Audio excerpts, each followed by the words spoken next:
చతురని ఎరుగుదురు, అయితే చచ్చిన వారు ఏమియో వారికి పేరు మరొకటి, వారికి ఇక ఏ లాభమునో కలగదు. ఏంటంట మళ్ళీ వెనకొచ్చి మాట్లాడడం, అమ్మ ఎలా ఉన్నావమ్మా, జాగ్రత్తగా ఉండమ్మా, ఇప్పుడు దాకా ఇంది అయిపోయింది, దేవుడిని తీసుకున్నాడమ్మా అని వెనకొచ్చి మాట్లాడే మాటలు ఇంకా ఏ లాభమో లేదన్నమాట. ఎక్కడ చదువు అన్నాడు, వారికి ప్రేమింపరు, పగ పెట్టుకున్నారు, అసూయ పడరు, సూర్యుని క్రింద జరుగు వాటిలో వారికి ఇక ఎప్పటికీ వంతులేదు. అంటే సూర్యుడు అంటే పైన ఉన్నాడు, ఈ సూర్యుని క్రింద జరుగు వాటిలో అది ప్రేమైనా అసూయైనా కక్ష అయినా ఏదైనా చూడండి. ఇప్పుడు ఉదాహరణ అనుకుందాం, శాసనం గారు ఇప్పుడు ఇంటి పక్కలతో అవుతుంది దెబ్బలాడు అనుకో, నేను ఇప్పుడు చనిపోయారు కాబట్టి ఇప్పుడు అవతలికి వస్తారా, ఇంకా ప్రేమింపరంట.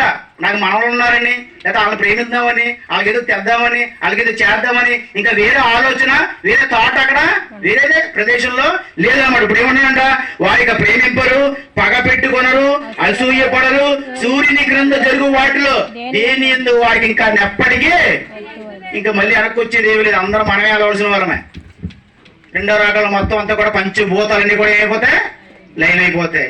అక్కడతో రెండో రాగలతో మొత్తం అందరూ కూడా అయిపోయినట్టే. తర్వాత ఇంకో మాట చెప్పారు చూడండి, కింద వచ్చును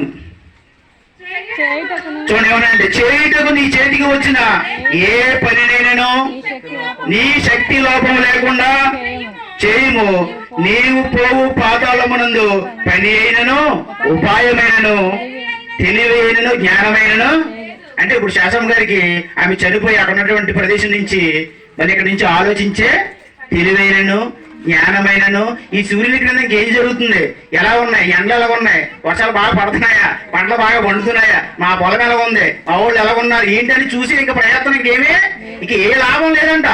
అందుకనే మనం ఏంటంటే దుఃఖపడవలసిన పని మాత్రం లేదు, దుఃఖపడవలసిన పని మాత్రం లేదు. వారికి ప్రేమింపరు, అసూయపడరు, కక్ష పెట్టుకోరు, ఎవరింటికి ధైర్యంగా భూతంగానే వచ్చి ఎవరిని కూడా ఇబ్బంది పెట్టరు. కాకపోతే తండ్రి అయిన దేవుడు ఎప్పుడైతే ఇంత పెద్ద ఆకాశాన్ని, నేలని, నీరుని, నిప్పుని తయారు చేసిన తర్వాత పురుషుని గాను స్త్రీని గాను చేసిన తర్వాత, ఒరే బాబు మీరు పనిలోకి వెళ్ళక్కలద్దు, ఏమీ చేయక్కలద్దు, శుభ్రంగా తినండి ఉండండి, తండ్రి అయిన దేవుడు అంటూ నేను అక్కడ ఉన్నాను, మీ అందరికీ దేవుడు నేను తప్ప వేరొక దేవుడు లేని వాళ్ళకి సెలవిస్తే వాళ్ళు ఏం చేశారంటే ఆడెవడో దారంటే ఇల్లు కూడా సాతాంగడి మాటిని ఇదే దారంటే ఇల్లు కూడా సాతాంగిక మాటిని ఏం చేశారంట, దేవుని యొక్క ఆజ్ఞను ఏం చేశారంట అతిక్రమించారు.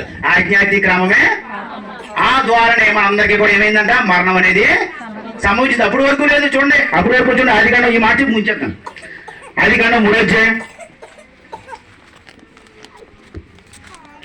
ఆదికాండం 3వ అధ్యాయం 19వ వచనం చూడండి. నీవు నేలకు తిరిగి చేరు వరకు నీ ముఖపు చెమట కాచి ఆహారం తిందువు, ఏలయనగా నీవు నేల నుండి తీయబడితివి, నీవు మొన్నే కనుక తిరిగి. అంటే అప్పటి వరకు ఏమైందంట, కష్టపడటం లేదు. అప్పటికి చాలా సంవత్సరాలు అయిపోయింది. ఆదం పుట్టిన తర్వాత ఈ 3వ అధ్యాయం వచ్చినప్పటికి కొన్ని సంవత్సరాలు అయిపోయింది, కొన్ని 100 సంవత్సరాలు అయిపోయింది.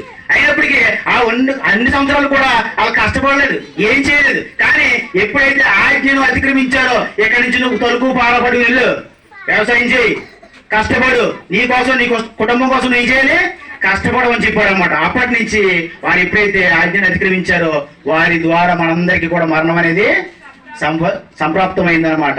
ఎప్పుడైతే మరణం వచ్చిందో అదే రీతిగా శాసమ్మ గారు కూడా ఈ లోకాన్ని విడిచిపెట్టి ఒకరి తర్వాత ఒకరు ఈ లోకాన్ని విడిచి వెళ్ళడం జరుగుతుంది అనమాట. అందుకనే మనం నిజమైన క్రైస్తవులమైతే, నిజమైన క్రైస్తవ కుటుంబాలు అయితే లోకాన్ని విడిచిపెట్టినటువంటి శాసమ్మ గారు ఆమె కూడా ఈ లోకంలో మనల్ని చూశారు. అందుకనే ఏమనంటే 108వ కీర్తనలో ఈ మాట అక్కడికి వెళ్ళి చెప్తాను. 108వ కీర్తన ఏమనంటే, నీ పిల్లల నీవు సియోనులో నుండి నీకు సమాధానం వస్తుంది. నీ పిల్లల్ని చూసో, పొలాలు చూసో, ఇల్లు చూసో, ఈ లోకం ఎలా ఉంటుందో చూసో, కష్టం చూసో, నష్టం చూసో, ప్రతిదీ అనుభవించో, సియోనులో నుండి నీకేమవుతుంది